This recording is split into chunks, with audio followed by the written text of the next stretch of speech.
Yeah, start, François, please. That's better.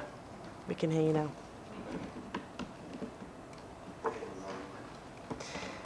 D'accord, c'est bon. Merci beaucoup. If you could switch to the floor channel, everybody. It's only going to be in English, I'm afraid, but just so that our colleagues from in the field can speak, and that's why you'll be able to hear them on the floor channel. Perfect. We'll get started. Good afternoon, everyone, and thank you all for joining us today. I'm aware that this is a very packed program for Geneva Peace Week this week, so we appreciate you taking the time out of your schedule to participate in these discussions. It's my absolute pleasure to welcome you to this event on sustaining peace, operationalizing conflict prevention using triple nexus approaches. I'd like to thank the Geneva Peace Week organisers, obviously, for providing a platform for this kind of discussion. My name is Paul Quinn. I lead Islamic Relief Worldwide's work on peace building and conflict prevention. And I'm honoured to co-host this event alongside SIDA, the Swedish International Development Cooperation Agency, IRC, the International Rescue Committee, the Norwegian Refugee Council, and Mercy Corps. And, you know, I think today's turnout, I think at least is a testament to kind of some of these discussions. I think that both as organisations that are implementing and organisations that are thinking about implementing triple nexus approaches are all quite eager to have conversations together as our member states in terms of operationalising or understanding how the nexus will work in a practical context. We have an extremely knowledgeable panel today. We have 8 voices from 5 organisations, and that represents people from institutional donors like SIDA, but also from international NGOs, from both the field and from the HQ perspective. So I hope that that will give us a little bit more of a tangible grasp on the nexus and the work that we are doing. So I'd like to introduce our panel. From SIDA, we have Lovisa Weidman, who is the Programme Officer for the Peace and Human Security Unit. Then my colleague here to my left is Abdi Sheikh Haroon, who leads our work in Mandera in northern Kenya for Islamic Relief. From IRC, we have Dora Abdelghani Koth, I hope I pronounced that okay, who is the Technical Advisor for Protection and the Rule of Law for IRC. And her colleague joining us by VC from DRC is Bienfait Muhigirwa, my apologies. And then from Mercy Corps, we have Selina Victor, here to my right. Selina is the Senior Director for Policy and Advocacy for Mercy Corps, and her colleague, Paul Anude, is joining us from Nigeria, and he is the Senior Programme Officer for Conflict Management based in Nigeria. And then, last but not least, we also have our colleague from NRC, Gareth Dleed, who is the Roving Regional Humanitarian Mediation Advisor for NRC, based in Central and West Africa and also in Switzerland. So we do want to keep this quite an interactive discussion. So we'll aim to keep the presentations quite short, a maximum of 10 minutes per organisation, and then to open the floor to questions. And we will also be streaming this event live with the hopes that that will kind of increase some kind of public participation around this kind of discussion. So without further ado, I guess I would like to pass over to my colleague Lovisa, who can share kind of some of the insights from SIDA's perspective. Hi, and good afternoon. It's on. Do I hold it like this? Yes. All right. Thank you so much for joining us today. My name is Lovisa, and I work at SIDA's Peace and Human Security Unit. And I actually work with all of these 3 organizations. I work with NRC, Islamic Relief, and IRC in their triple nexus programs. But I'll tell you a little bit more about that later. I thought I'd start by telling you a little bit more about SIDA's approach and how we aim to work with the triple nexus and what we're doing so far. Let's see, working. Oh, sorry. Okay. Now I know.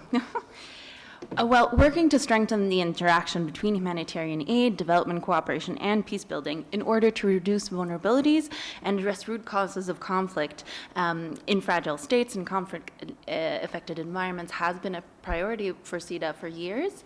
And actually, in the recent OECD DOC peer review of Sweden, the review noted that our increased focus on this has actually, on this interplay, has helped us to better address the root causes of poverty and vulnerability. But the review also noted that we needed to work more systematically to create added value in relevant partner countries. Therefore, SIDA's operational plan for 2019 to 2021 has several objectives, but one of them being to increase our focus on poverty reduction by planning from a multidimensional understanding of poverty and various stress factors affecting vulnerable populations living in fragile states and conflict-infected environments. To reach this goal, SIDA aims to work to develop methods and routines and ways of working to further enable effective collaboration between humanitarian assistance and development cooperation, as well as peace building. This as there can be no peace without sustainable development and no sustainable development without peace, and neither without respect for human rights. But on a policy and strategic level, I thought I'd dig a little deeper into that. Sweden calls for greater coherence and closer interplay between humanitarian development and peace building and political dialogue in crisis contexts, while simultaneously respecting and recognizing the important roles of humanitarian development and peace support. And on that note, with regards to strategies, Sweden works in strategies for our various contributions, and I thought I'd mention two of the strategies that are relevant for the Nexus approach here today, and that is the strategy for Sweden's humanitarian assistance, and also the Swedish strategy for sustainable peace, which are multi-year strategies decided by the Swedish government, but then mainly implemented by SIDA, also the Swedish Folke Bernadotte Academy. And the humanitarian strategy aims to work towards, both of these strategies focus on the triple and double nexus. And the humanitarian strategy aims to work towards towards strengthening the collaboration with development actors to improve conditions for risk reduction and resilience, and when possible, and given respect for the humanitarian principles, increase synergies with HRPs, humanitarian response plans, and national governments' development plans. It also focuses on mainstreaming risk resilience, so to strengthen people's and society's methods to cope and deal with reoccurring crises and to support sustainable solutions. And the sustainable peace strategy that I work with, and which these organizations also receive funding from SIDA under, sets out a clear intent to work with the triple nexus and to address the root causes of humanitarian crises by focusing on activities. And actually, I could read a section from the strategy, and it says that the strategy should focus on activities contributing to increased collaboration between actors in the humanitarian system and long-term development cooperation with a focus on joint analysis, planning, and goal formulation. And this then calls for an adaptive and collaborative approach to program implementation. And in line with this, and circling back to why we're all here today, I would like to talk about the three contributions that SIDA supports, which is the IRC, NRC, and Islamic Relief and their triple nexus programs. And this, the Peace and Human Security Unit that I work with, along with the SIDA's Humanitarian Assistance Unit, in 2017, we worked together and invited all of SIDA's strategic humanitarian partner organizations to submit concept notes to SIDA on ideas to how to address conflict prevention and peace building in humanitarian contexts. And we received a total of 17 proposals, but then we selected 3 to submit full program proposals, and those were the programs that you'll be hearing more about today. And And apart from that, CETA, we have, in a number of our embassies, we have a total of 9 positions focusing on risk and resilience, as well as the double and triple nexus. We have specific positions for that in Burkina Faso, DRC, Ethiopia, Somalia, Sudan, South Sudan, Bangladesh, and Jordan. And in Jordan, Burkina Faso, and Sudan, there's a regional focus, while there's a more bilateral focus in DRC and Bangladesh, for example. Apart from that, we do have multi-year funding to a lot of our humanitarian organizations, and this is through the humanitarian strategy. And we also have multi-year support to several organizations within the UN system. And we do work a lot with flexible funding and core support. We would need to do that to a greater extent, but we do that currently to provide flexible and innovative funding for partners. But lastly, and to not take up too much of your time here today, I thought I'd talk about our triple nexus working group that we've recently just established within CETA. And this was in line with our operational plan for 2019 to 21 to focus more on the nexus. We've established an internal working group that aims to push for more systematic ways of working with the triple nexus by building on past experience and evidence from CETA's work in various contexts. And this in order to develop methods and ways of working so that CETA can better approach the triple nexus. And to clarify, this is just internally within CETA to see how CETA should approach it. But of course, in the long term, that will be reflected in dialogue with partners and our work in the field. And lastly, our current approach to peace building is greatly in line with the OECD DOC recommendations from February this year. And we have 3 pillars in which we focus on. And those are common analysis, planning, and programming based on risk and vulnerability, while reflecting the different mandates of humanitarian development and peace actors, increasing flexible, innovative, and effective funding, as well as promoting dialogue, coordination, and learning on risks, resilience, and the nexus. And with that, I'd like for you to hear more about the programs of my colleagues here today. So thank you. Thanks, Lavisa. So I guess I'll move on from there to share kind of the overview from Islamic Relief's perspective, and then my colleague Haroon will kind of delve a little bit deeper into the nuances of our implementation in Mandera in northeastern Kenya. For those of you who don't know, Islamic Relief is an independent multi-mandate organization. We have operations in 48 countries with field operations in 31. And the core of our work really focuses on tackling poverty, empowering communities, and ensuring or promoting integrated development. And I think for us as an organization, trends in the sector like the new way of working, the Sustainable Development Agenda, and the outcomes of the World Humanitarian Summit have provided an impetus for us to think a little bit more critically about new and innovative ways to do business, for want of a better term, or to run our programs in a more holistic way. So practically, obviously, peace is recognized as a multiplier of development, and many people also recognize it as a prerequisite for progress and other goals. So this kind of gave the impetus for us, or the justification to us, for the triple nexus approach. Because we recognize that the root causes of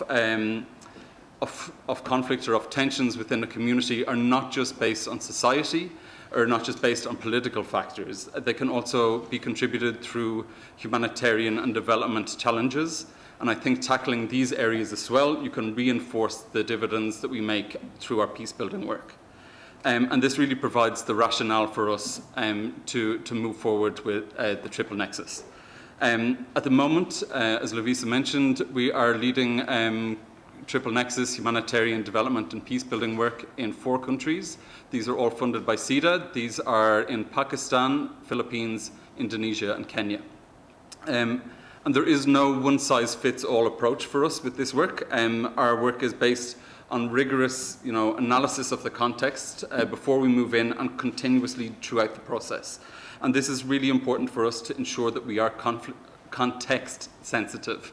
And I think that means that we are able to identify the underlying causes, potential catalysts, and structural issues that reinforce maybe inequalities within communities. And on that basis, we are able to use our knowledge base to adapt our activities for implementation. I think this ensures that all aspects of the community are empowered, and it helps us kind of alleviate these kind of structural inequalities. For example, through ensuring or providing structured approaches for the participation of women or vulnerable youth. And we recognise that both those groups play a key role. They have a stake in the future, and any sustainable kind of peace requires their input. Because yes, vulnerable groups are affected by conflict, but they can also contribute to conflict. So I think making sure that there is active engagement at every component of our programs is really crucial. In terms of making sure that we are implementing unique to the context, all of our activities or all of our projects are different in each of the 4 countries. They definitely all implement humanitarian development and peace or social cohesion activities in all countries, but some are more weighted towards specific components than others. For example, if we look at Kenya, there is a strong focus on dialogue to reduce the kind of crisis on the basis of inter-clan conflict. If we look at Indonesia, we're tackling kind of the economic challenges through livelihood programs, which is a strong focus for us. We deal with environmental challenges posed by water variability, working closely with the communities and the government in Fatah in Pakistan. And then we're building the capacity of the community and the conflict resolution mechanisms in Mindanao and the Philippines, which also links in with a broader national peace process.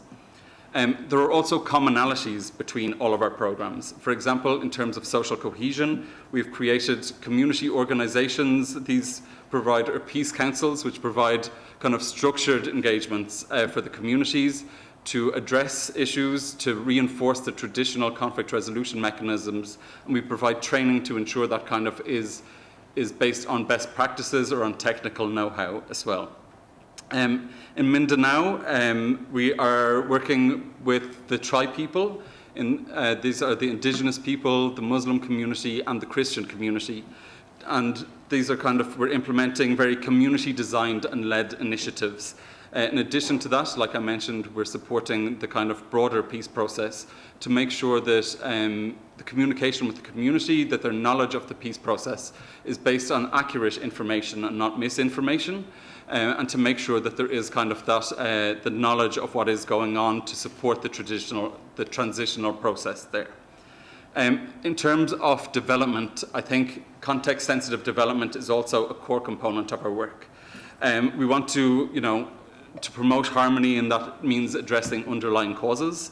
I think if we look at the economic opportunities and investments within the community will help us kind of manage the shocks or mitigate the impacts of shocks against communities. And to do this in Indonesia, for example, we have replicated successful economic programs that we've run in other parts of the country. We've kind of mainstreamed or rolled out mushroom farming initiatives that are seen as an economically viable, market-friendly activity that provides jobs and gives structured programs of engagement for potentially vulnerable groups.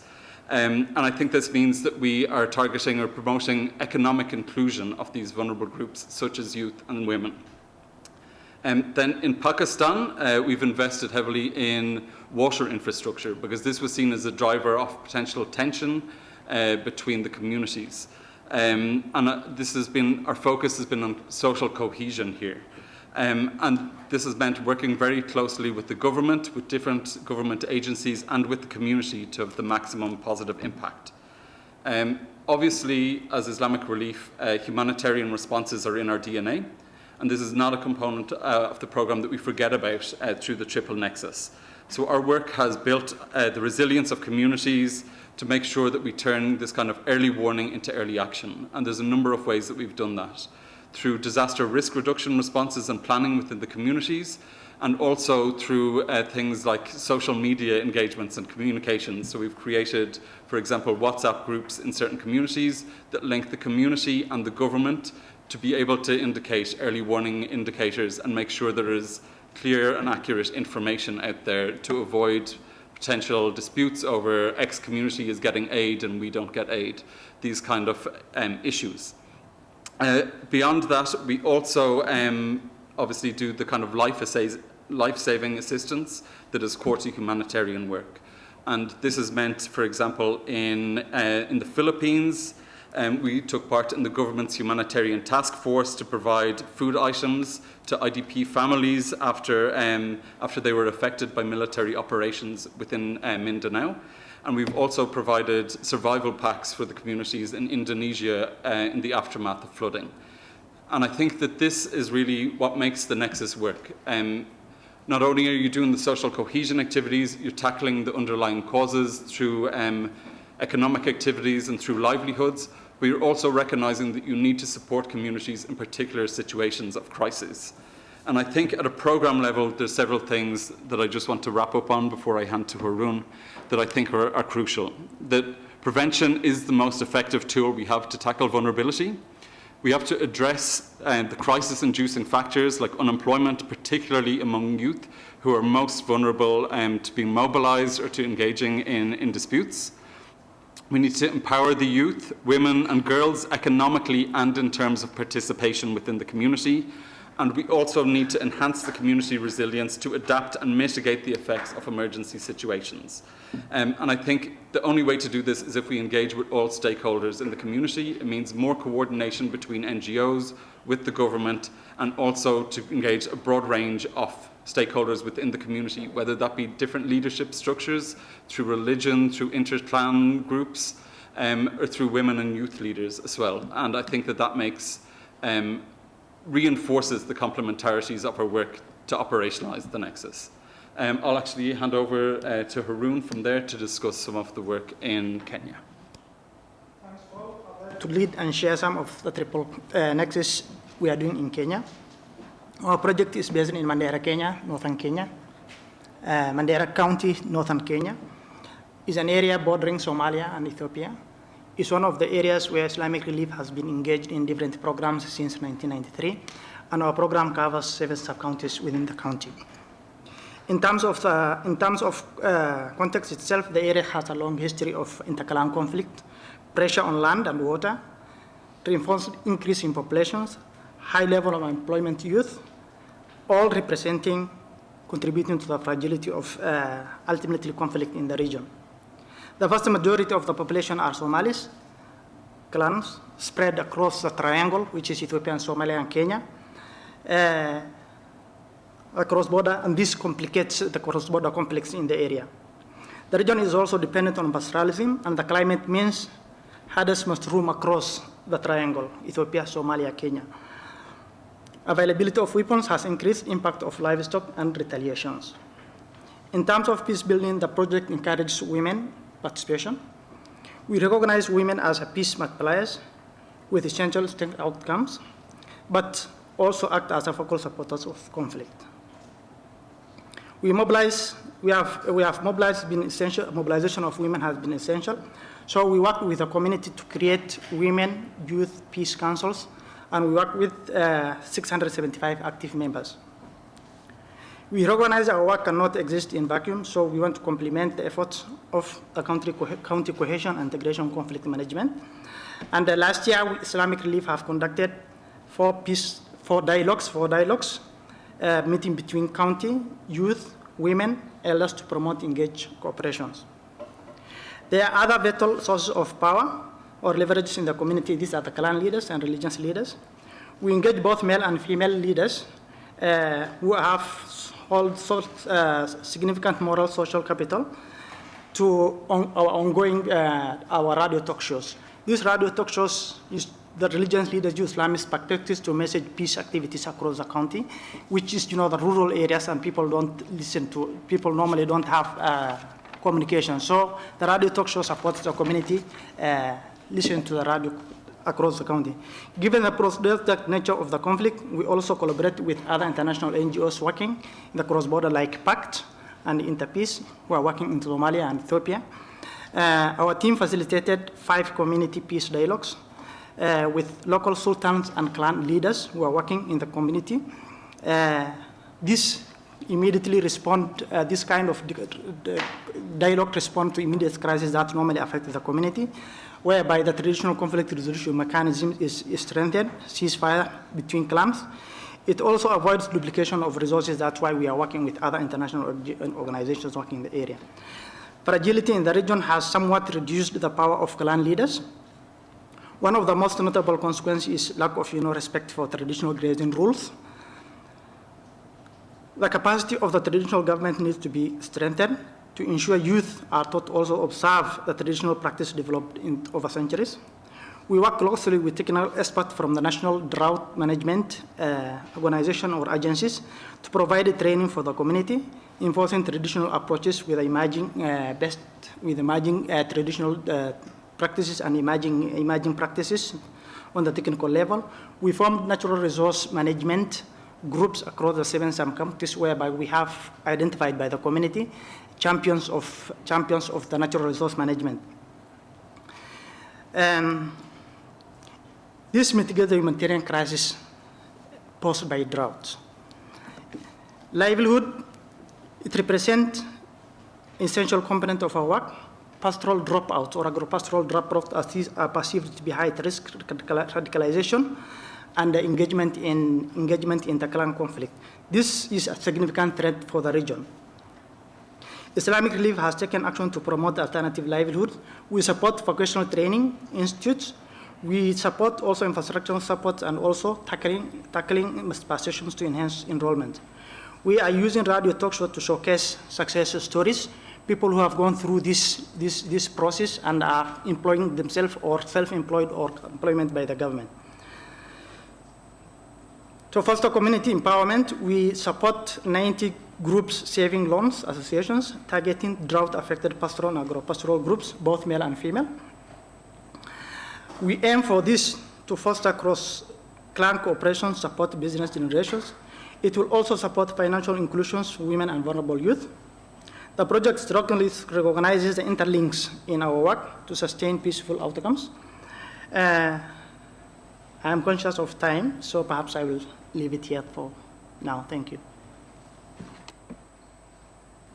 Okay, and from there we will hand over to our colleagues from IRC, so I'll hand over to Dora. Thank you, Paul. So thank you everyone for joining us today.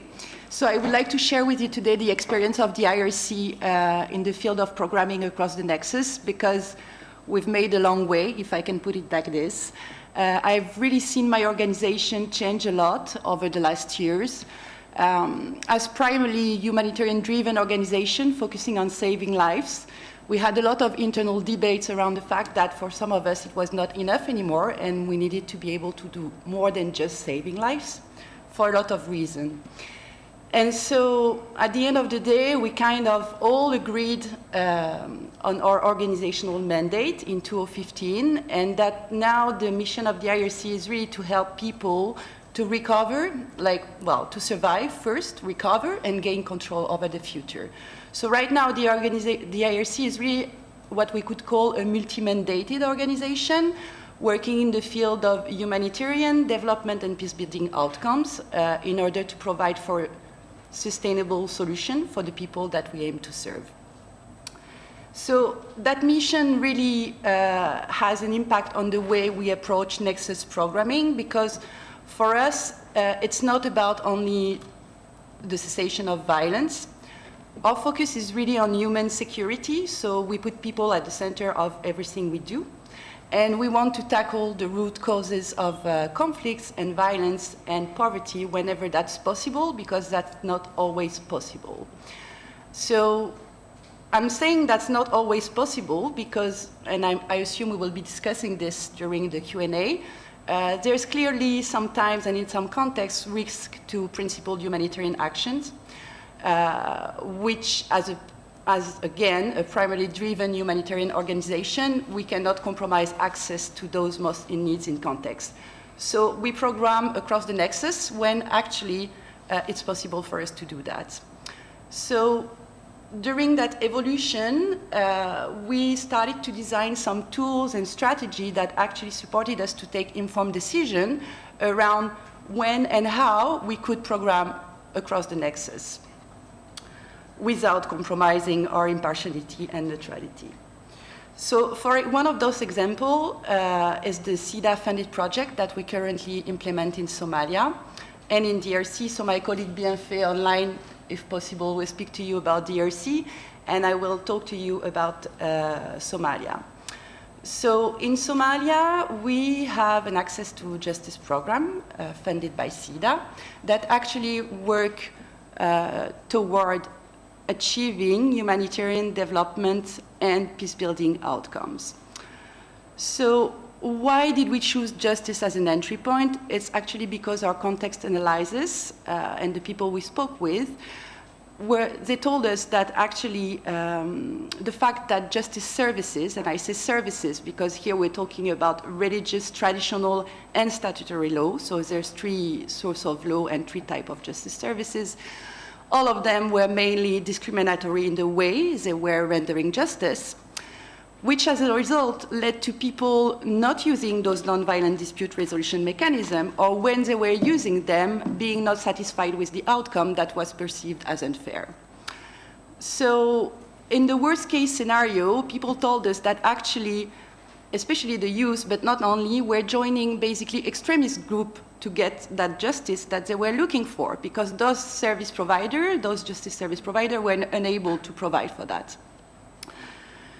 So starting from there, we decided to step in because we already had a presence on site, and that project is not the only one we have in the location. It's complementary to other development and humanitarian funded projects. So we already have those ties with the population, we already have access to them, we already have that acceptance, and we try not to impose what I call a Western lens.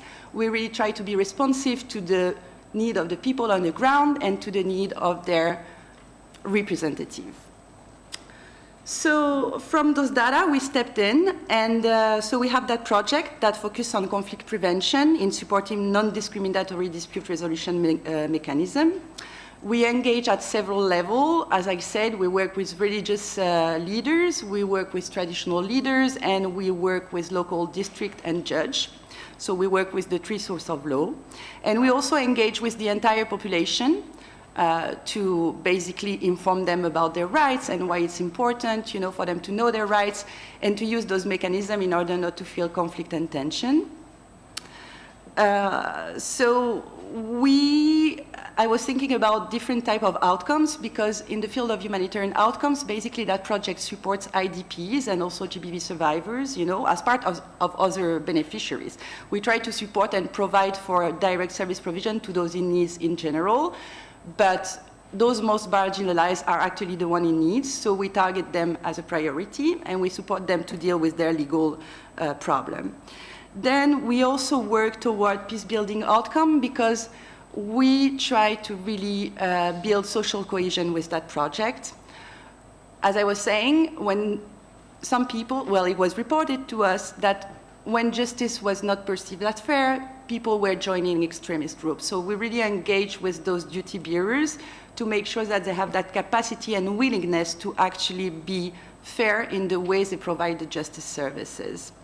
So, and then on development outcome, obviously, because we are settling the ground, I would say, for longer-term programming. So we have adapted a lot what we were doing in Somalia, following ongoing data coming from our M&E and research framework. And this was possible only, by the way, because SIDA is a flexible donor, focusing on adaptive management. Without that flexibility, we would have had to stick to our original log frame, but actually even our theory of change was adjusted following midline data.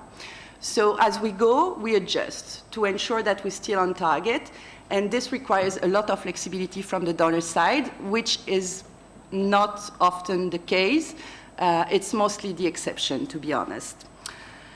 But as a primarily humanitarian-driven organization, I can say that we have learned that it's actually possible to program across the nexus, whatever we do.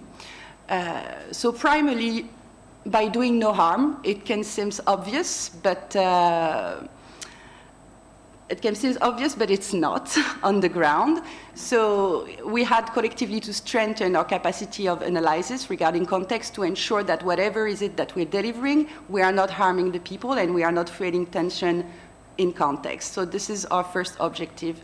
But we go further than this. When possible, we try to tackle really the root causes of conflict.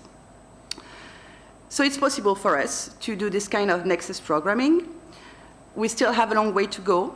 We're not there yet. Even we still have internal challenges because the IRC has 5 technical units, so we work kind of in silo. We have expertise in education, in economic recovery, in protection rule of law, and governance. So it's like every sector is working in silo, but when you want to approach comprehensively an issue, to tackle root causes of conflict, you have to work together.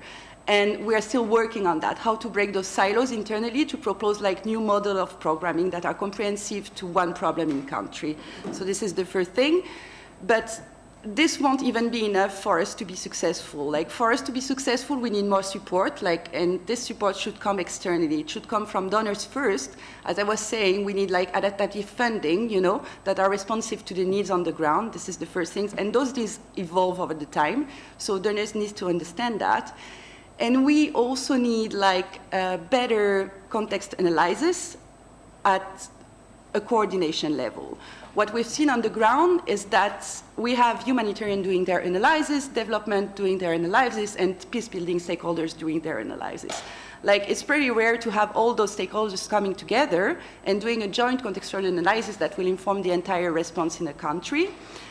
And there's also like a risk here. And this is why I clearly call for humanitarian protection actors to step in, because we should not, when doing those analyses, we should stay focused on the people, on those people that we want to serve. As I was saying, we're working toward human security, not state security. And really those people's rights and the concept of protection should drive everything we're doing in that field. So, yeah, I mean, that's it for me. So, Thank you. I think we will try to go by video link to Bienfait. So if you use your earpiece, hopefully we'll be able to hear him now. Bienfait, over to you.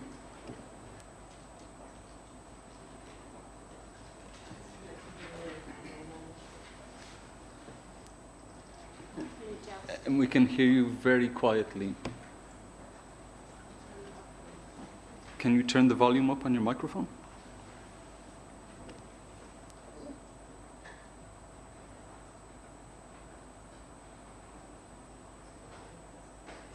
Not really.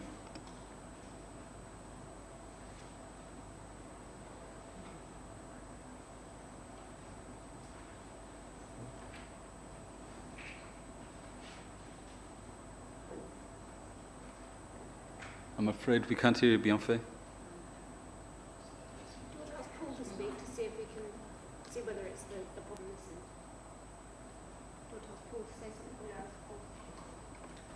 Paul, can you say something so we can test the sound? Bienfait, can you hear us? Yes, we can hear you perfectly now. Yeah, Paul, you're fine.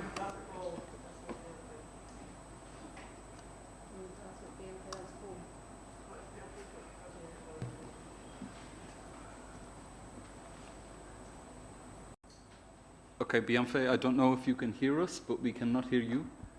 Perhaps if we move on and then if we come back towards the end, and hopefully we'll be able to hear a little bit more at that point. Hopefully that will work. Yeah. Are we okay with that? Colleagues here are suggesting maybe if you turn off your video, that maybe this will improve the sound, maybe the connection.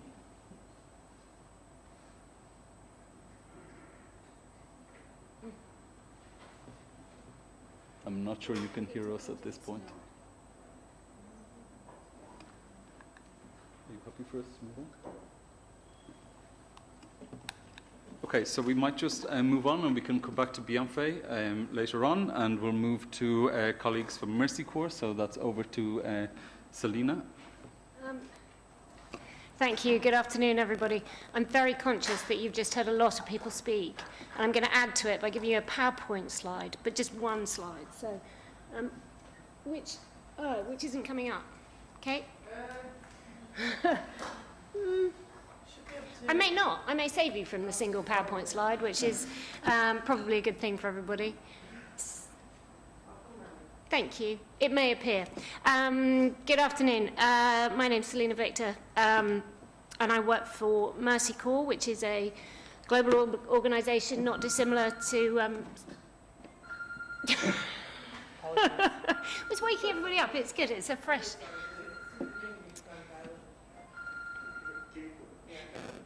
we work in 40 or so countries with a focus on fragile and conflict-affected places. I think what is somewhat unusual about us is that actually we've been right at the nexus for some time. It's not so rare anymore, but certainly when I joined, the fact that we're an organisation with large humanitarian programmes, but also work on peace building and addressing the root causes of conflict and crisis, and in our responses, thank you, totally worth the wait, right? 3 circles, I mean.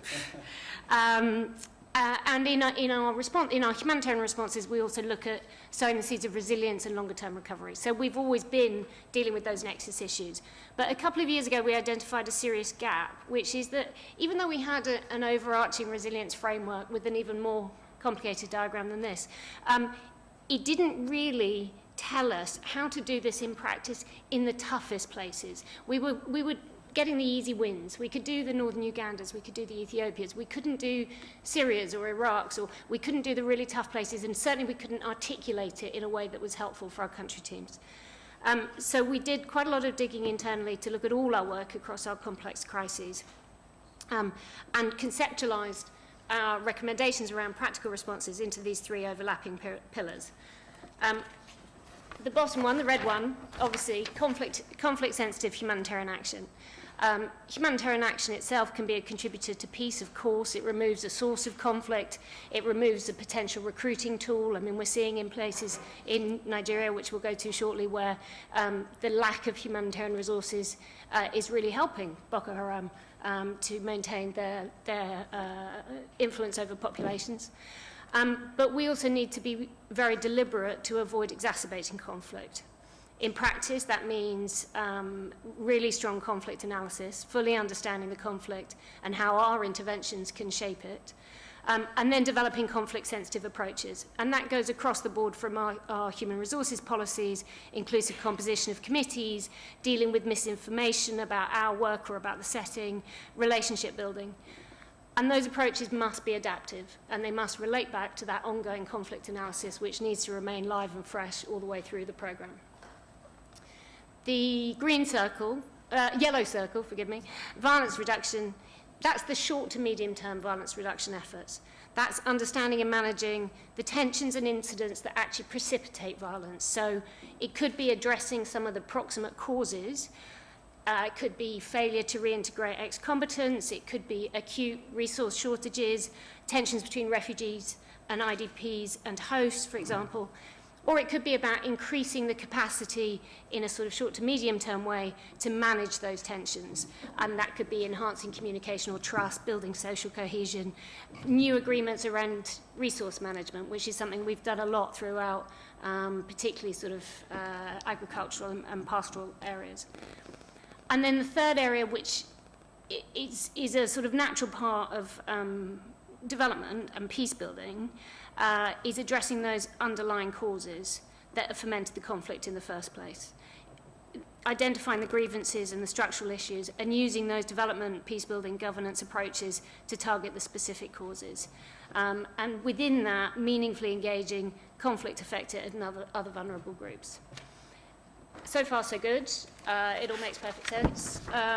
But of course, it's not straightforward to implement it in practice. One of the fundamental problems that, is the one we've come up again and again, is that the context in which we're trying to do this, it's not just about the fact that we're trying to do the 3 at once. It's that we're trying to do development and peace building in very, very tough places. Much more fluid, much more challenges for access and security, and characterized by bad actors. Of course, there's bad actors everywhere, but it's more explicit in these settings. There's a great deal more mistrust, and there are people in positions of authority who do not have the interests of their population at heart, even paying lip service to it. Of course, there's the inherent tensions of the humanitarian development and peace-building approaches.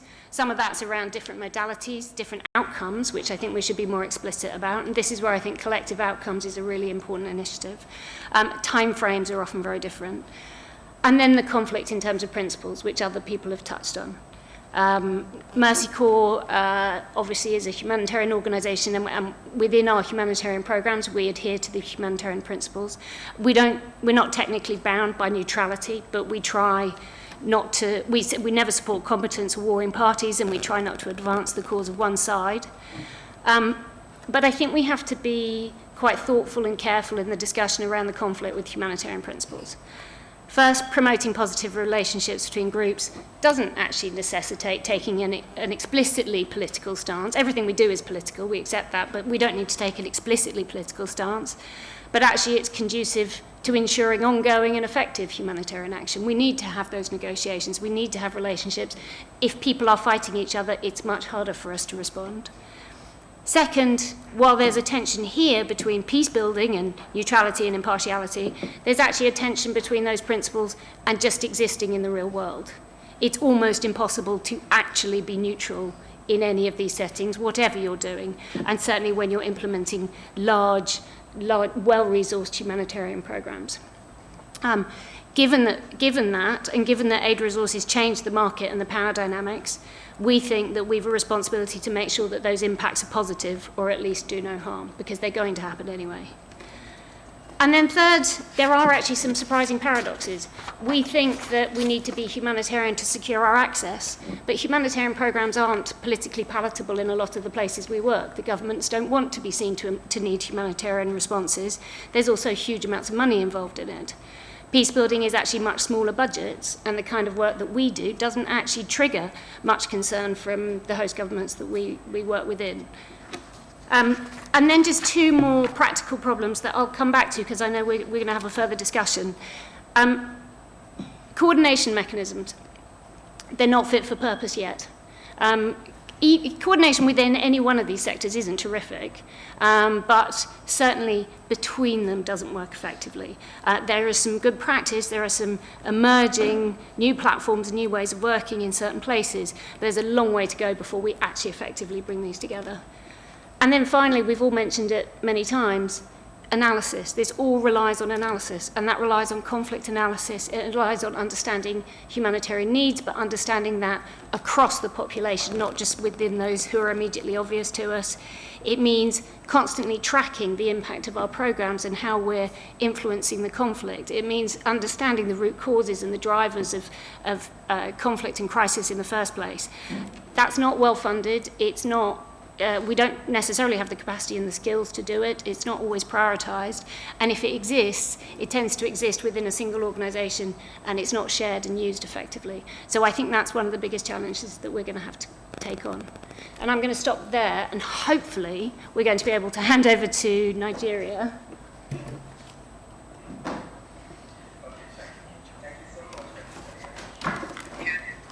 Yes, we can hear you.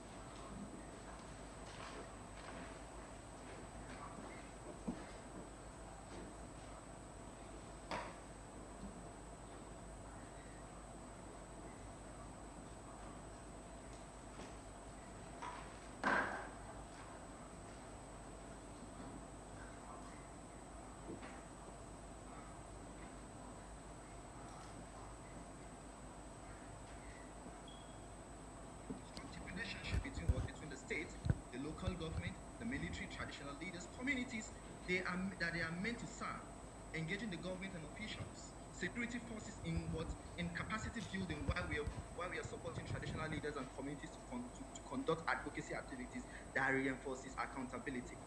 And now, when we're looking at this, now what we've tried to do here, a lot of us that are familiar with the Northeast Nigeria, our major problem is access to most of these troubled communities. And now, basically, we've been able to reach these communities, establish local structures in these communities. And now there is total collapse of the government structure, the local government structure at community level. But at this point, we've been able to bring government at the state level down to the community so that they could sit in a round table and on issue that is bothering this community. Issues as regards resources and what are standard of living in this particular location. And secondly, also, we've been able to use dialogue as a medium to addressing most of these issues. And secondly, also, we said what we are looking at here is it is a more community-centered approach, talking about what you have issues of protection communities we've been able to establish in these communities, also advocacy, radio news, and also capacity buildings and trade. Now here, we have been able to nurture community-centered approach to security where we place civilians at the heart of improving their own security. And this will support community citizens and security forces to establish meaningful forums, develop their capacities. We've been able to develop their capacities over time and undertake joint activities to address needs, as well as safeguard them against abuses. Now, these are one of the strategies we are also using to ensure that we mitigate conflict and also violence in all these communities where we work. And more constructively and most importantly, thirdly, we are looking at issues around that addresses critical social and psychological barriers to a cohesive society. By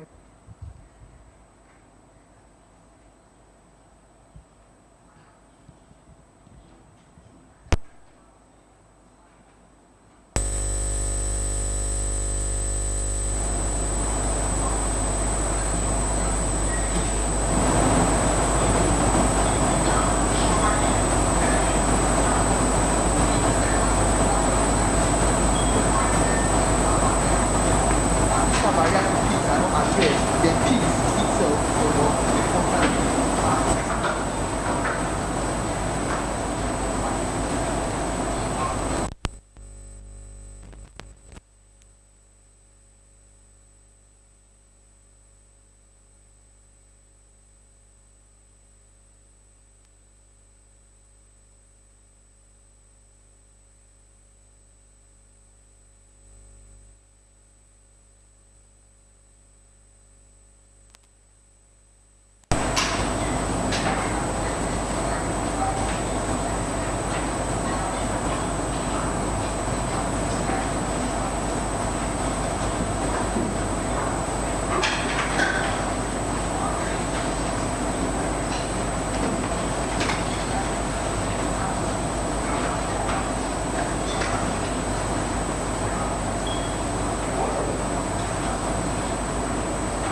humanitarian needs combined with what effort at sustainable development, as well as we are addressing the root cause of the conflict and the risk factor for future conflicts to create a more stable and peaceful future for the people across Borno State at the core of the HDP nexus now. More specifically, when we look at this critically, one of the major issues has been issue of coordination around peace building activities in the Northeast. And now what we are looking at is how best can we bring the government on board. Now, the government here, they're going to serve as the coordinating body for the HDP nexus at the apex. Now, looking at specifically at this beautiful cycle over here. Now we are looking at where this connects. How we implementing the HDP nexus. Earlier I made mention to us about our community structures. What we've been able to do over time is to create we have the Good Governance Committee and also the Conflict Management Committee. And now this is where our community structure comes in. And why do we create these committees? Basically what we are looking at is sustainability. We are working with consortium partners or local CSOs in this community whereby we are ensuring that the quality of our work has been checkmate and ensuring program quality. And now, basically now, if we could remember most recently, Mercy had a little setback in their programming around the Northeast. While we are out of the field, we had these local structures that were established and local CSO to carry on with this activities that has been running unstopped for 5 weeks concurrently, sorry. So most importantly, what we are looking at we are trying to bridge the gap, the connect in the cycle around the humanitarian action and the violence reduction piece. Now, if we look at this more critically, in the violence reduction piece, now we know that these are short-term approaches. Paul, I just wanted to interject. I'm just very conscious of time and participation here in the room. So it would be great if you can stay on the line and be open for questions in a few moments. But for the moment, I would like to hand over to our final speaker, which is Gareth from NRC. Thank you very much. The advantage of going last is I think a lot of the ground has been covered in terms of the general theme. I'm going to speak more specifically about NRC, which is, I would say, at the moment, much more towards, shall we say, the humanitarian perspective in this situation, although taking steps to move towards a more integrated nexus-type approach. I suppose the first point to make is that NRC, as a displacement organization, doesn't necessarily talk so much these days about nexus development, peace building. NRC's language is more focused around durable solutions. And so for us, effectively, that means local integration, resettlement, or return of displaced populations. These durable solutions must be informed, they must be voluntary, sustainable, safe, and dignified. And I think this is where much more work can be done in terms of providing those types of response. And finally, rights need to be enjoyed without discrimination linked to displacement. So while I would say NRC isn't perhaps a classic nexus actor or doesn't have a classic nexus approach, our work historically has had strong elements linking towards that, mainly through what we would probably phrase as trying to keep doors open, to make sure that whatever activities are implemented do not impact a meaningful, durable solution, and also, to a certain degree, removing barriers. Some very broad examples of this are, NRC has one of its core competencies, so one of its core areas of programming is around information counseling and legal assistance, and in that we do a lot of work with civil documentation, which is an essential first step in establishing status and also is a gateway to other services. And similarly, in education programs, we try and have curriculums and programs that are not linked to a place but are linked to the curriculum so that the education itself can, in a way, be carried, if it needs to, with those people that are displaced. NRC has begun to look into this more deeply, shall we say, and the way it has been phrased is that we want to be more intentional about this type of work, which means that we want to have durable solutions more present throughout the entire process of program design to implementation. This has resulted in a global ambition around durable solutions that has been piloted at, or shall we say, driven to a certain degree at headquarter level, and it has crystallized into three main areas of work for us. The first is a recognition that whatever solutions are found, there will inherently be a political dimension to it, and that can't be ignored. So there is a focus with us at country level, regional level and international level on advocacy around durable solution issues. The second is an integrated approach. NRC is, I think, like many humanitarian actors, organized into specific, what we call core competencies, which can result in a breakdown in communication between these different areas, and it's something that we are working towards through what we are referring to as integrated programming. Now, the core element of that, and I think once again linked to what a lot of other colleagues have been saying, is analysis, is an understanding of the short, medium and long-term causes of the conflict and the impact of our actions within that context. And the final work area is funding. Quite simply, in order to work in these areas, we need to diversify our sources of funding. We need to develop new strategic partnerships in that area. So in a way, it's kind of hard to articulate, but the Nexus approach is not something that is new to NRC. It is something that has been integrated into our programming for quite a while. What is new, I would suggest, is this very clear and defined ambition to work more concretely in these areas. So I'm now going to go from the very general to the very specific. I'm going to speak a bit about humanitarian mediation, which is my area of work and is one of the programs being implemented by NRC that does have, in a way, these cross-cutting elements that can integrate into a triple nexus approach. First off, I'll try to not be too technical. I'll try to keep it broad, but to give you a rough outline of the project. The project itself is a 3-year pilot project funded by CEDA Peace and Human Security Unit. It is present in the Democratic Republic of Congo, the Central African Republic, and Mali. Now, broadly speaking, the objective of the project is to improve the protection of civilians through humanitarian mediation processes aimed at conflict mitigation and prevention.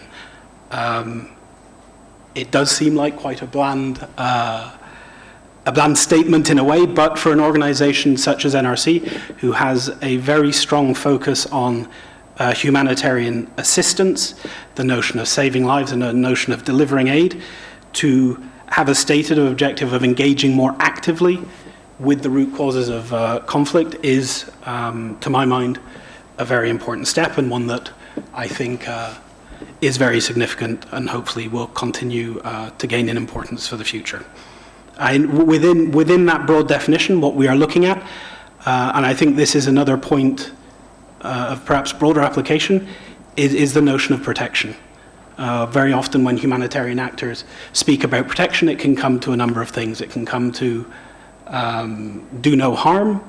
It can come to advocacy issues. It covers a broad range of issues. What we are attempting to do in humanitarian mediation is to bring back a fairly, or to argue for, a fairly literal interpretation of the word protection. One that simply says that protection is about preventing and reducing and mitigating harm, physical harm to individuals and communities. And so when we use protection, that is what we are talking about in the context of humanitarian mediation. And so it is a very specific focus on improving the safety and security of civilians and communities. Obviously, we also want to improve the understanding between the parties to a conflict. And as another aspect that is very closely linked to this, to improve accountability of NRC to the communities we work with, and also to improve their participation in our programming.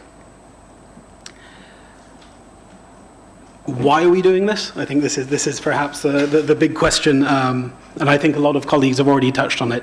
The idea that at some point the argument of saving lives is simply not enough when an equal, if not more important concern of the populations that we are working with is security.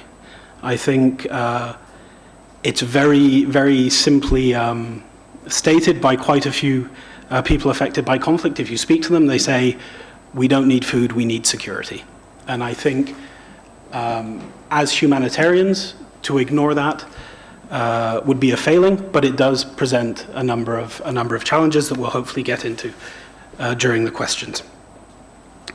So when faced with the idea that this was definitely something NRC wanted to attempt to address conflict, the root causes, to engage directly beyond the do no harm approach, beyond our programs. How am I doing for time? Okay, directly beyond our programs, having an impact on people's safety and security, how do we actually address the root causes of the safety and security? I think since I'm very short on time, I'll try and get the essence of it. For us, what was key in the approach was asking a question differently. And I think as humanitarians, especially those that do more rapid response type of activities, life-saving, we have an inclination to go towards communities and ask them what they need. What do you need? We have checklists, we do evaluations, we deliver quick, fast, snappy, and we move on. Most of the contexts we work in, there is more than enough conflict to go around. What we try and say is we try and, in a way, we ask people to tell us their story. Tell us about the situation. We try not to have closed questions. We try not to put numbers. We just try to gather the information and see what people's real concerns are. Very often, security will come up in that. Often assistance does as well, and that's another dynamic. But when it comes to security, when it comes to protection issues that they want to address, what we will then offer is a framework for those communities and those individuals to address their protection problems if they're willing. It is voluntary, it is inclusive, and it is guided by the communities. One of the challenges that we face, and I think perhaps a number of my colleagues would face in implementing this type of activities, is it is very uncomfortable, I think for humanitarian organizations, to relinquish control to the community in a complete and trusting way. When we talk about humanitarian mediation, what we are talking about is facilitating communication and collaboration. We do not engage in the substance of the dispute. Those are entirely owned by the communities. And so what it allows for is it allows for an increased inclusion, increased participation. It also creates a much stronger sense of ownership within the communities of the eventual solutions. That for a humanitarian organization can be a challenge for a number of different reasons, a lot around humanitarian principles and eventually do no harm. Am I done? Okay, I'm done. I can give more specific examples, but thank you very much. We'll stop there. Thanks, Gareth. Just in the interest of fairness, I'd just like to try one last time, maybe with Bianfe, before we open the floor for questions. So let's just see. Bianfe, can you hear us? Or can we hear you? I think we can. Yeah. Thank you for this opportunity. I can to you rapidly about the nexus, what this means in longer crisis and in the DRC. You know, 3 of 4 persons lives below in poverty line of $1.19 per day, and then 16.6 million affected by conflicts in DRC. Also, you know, humanitarian development, building and security actors operating there since 90s. Plethora of actors in DRC seemingly and capable security humanitarian development, peace building, political and system building challenges. Donors and the humanitarian agencies, there are the cycle of repeating the same short-term responses in the same locations without integrating transition or recovery elements from an early stage. There are the risk of the creating dependency and weakening existing structures. The idea of the triple nexus is very relevant.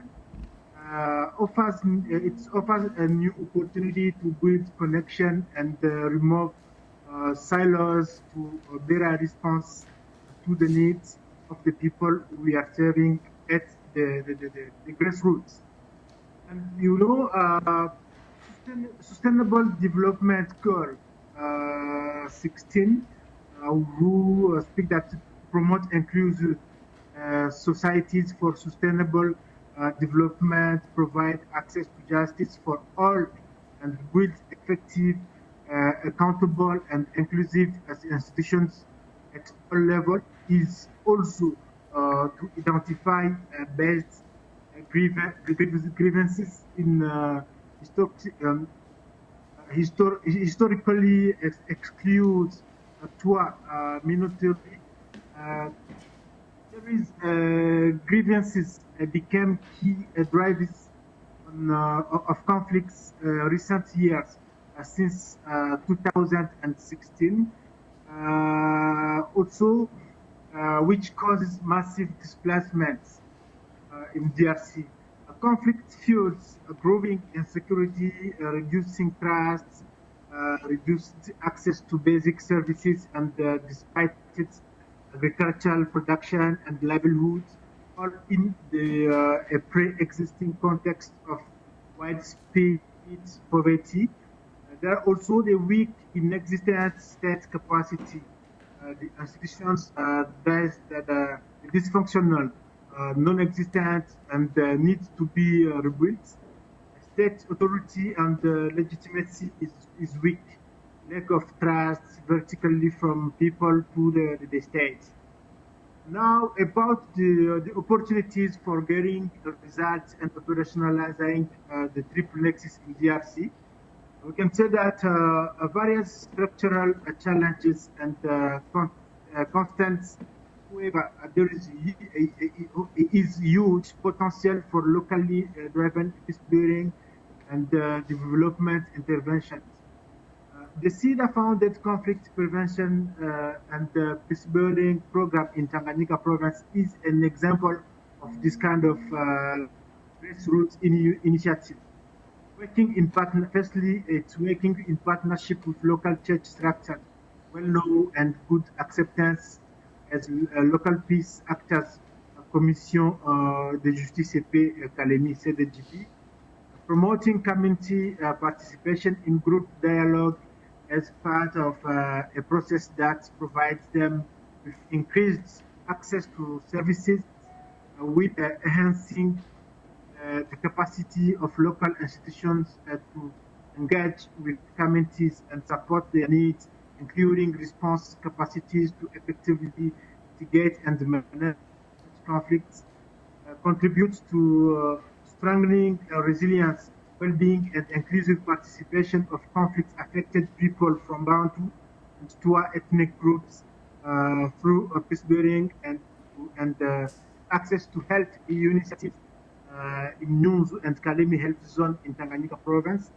The result of this project is that the lives saved and restored relation between Twa and the Bantu people. Many more Twa are using services they had previously stayed away from during discrimination, mainstreams. Also, Twa women are now choosing in the health centers rather than at home, and many more are now coming forward to have their children vaccinated. Sensitization by mixed group of community health workers has made the difference. Women are more likely to trust health services in permanent community. Health workers reach out them. Likewise, improved services and accountability from local states, health structures also among the results. Now, the DRC project, Beyonce, example for sorry, I just want to interject there. I'm conscious of time, and we've had some technical issues, and I want to make sure that that our Q&A here reflects some of the questions and sentiments here in the room. So perhaps we'll just hold off there, and please stay on the line to address any potential questions.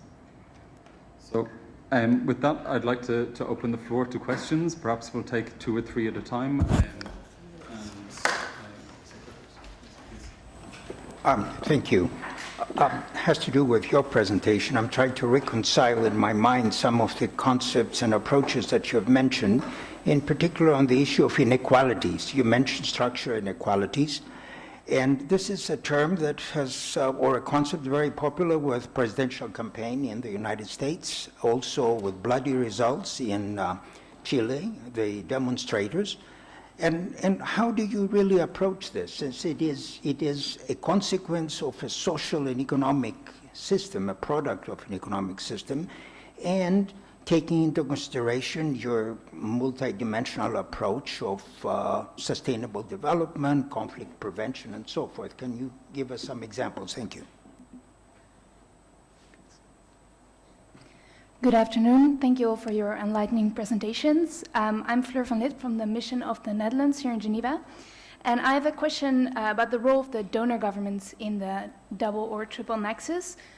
In the end, the implementation of the nexus programs comes down to international organizations or NGOs in the field. And my question would be, what could be the role of donor governments in implementing the nexus? And of course, we have heard some of you already mentioning the need for multi-year and flexible funding. But since money probably will always be short, my question would be, how can donor governments be, how can they be a partner besides this funding in improving the nexus? Thank you.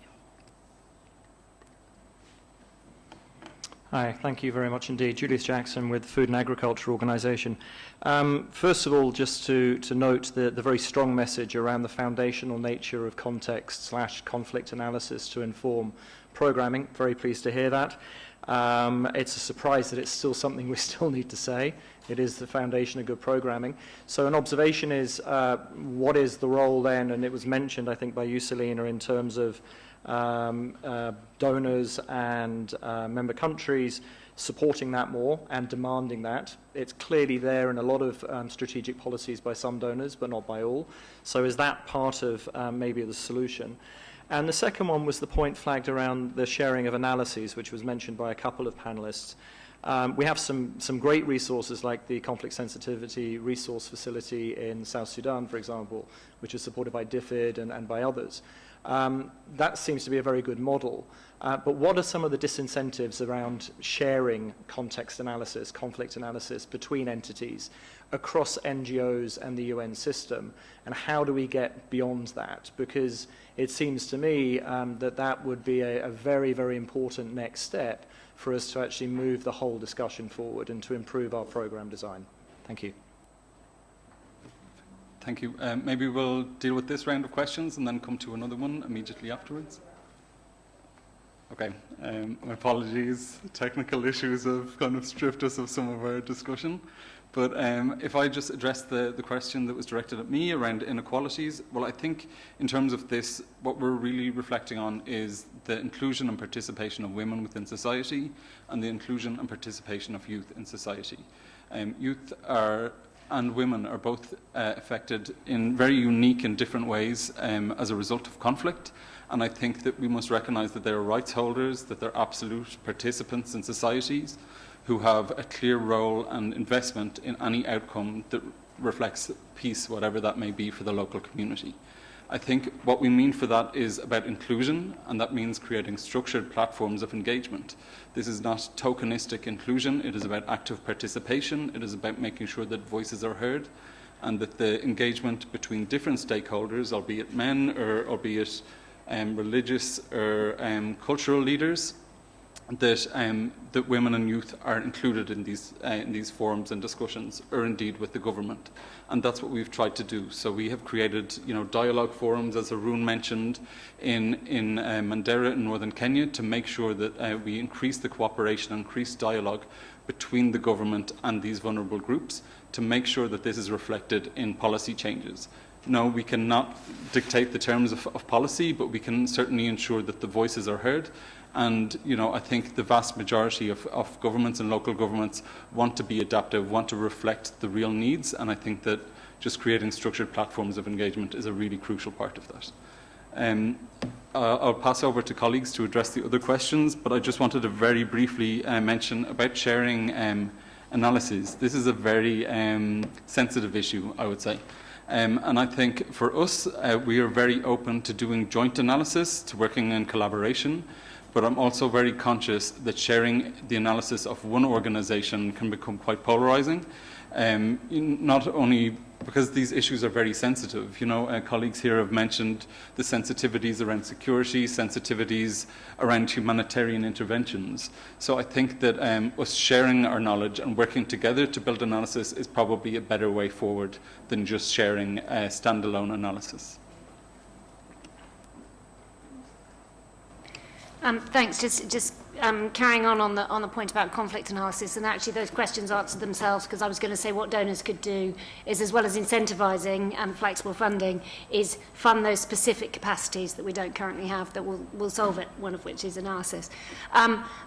Mercy Corps have set up a specific analysis team. We ran it for 4 or 5 years for Syria, and we've now expanded it to other countries. We've really struggled to get stable funding for it. It tends to be something that donors will prioritise when a crisis is particularly acute, highly politically relevant, and where access is a major issue for a period of time. But of course, we need this kind of analysis over the long term if it's going to really support these nexus outcomes. It does vary across donors. It's certainly not completely homogenous, and some have been a little more supportive of it. But like I say, it's that long-term sustained benefit. In terms of sharing it, I asked exactly the same question. Is it NGOs being in competition with each other again? Yes, some of it is about sensitivity. Actually, I think a lot of it is just we're not used to doing it. Even in-depth analysis is quite new to a lot of humanitarian organisations that are kind of quick in and out as the bullets are flying. The really big kind of data-related analysis really is a new skill set for us. So we're not that confident in it. We don't have big teams working on it. And then the additional capacity to do it together and understand the complexities of data protection and security and all the technical issues around it is incredibly difficult. So we do need to prioritise it and prioritise that effort to working together. Donors could really help by incentivising it, by demanding it, frankly. Yes, and thank you for your questions on what donors can do better. And I think that's a question that we're all working with. Sorry if I got a little too close here. That we're all trying to work with in parts of this learning together within the international community on all different levels. And as CETA, we're setting up our triple nexus internal working group to see how we can further approach the triple nexus. But apart from funding, as mentioned earlier, I think that incentivizing and promoting and sort of strengthening the capacities to be able to do joint analysis, programming, planning, and really promoting that, I think is key, as well as just as joint learning and dialogue. I think this is a great opportunity to learn from each other and to see ways forward. And also, yes, and as said, CETA is currently has an internal way of how we will work with the nexus internally, but in time, we're trying to figure out how to do that on a more global level, but otherwise also adhere to the OECD DOC recommendations for implementation of the triple nexus.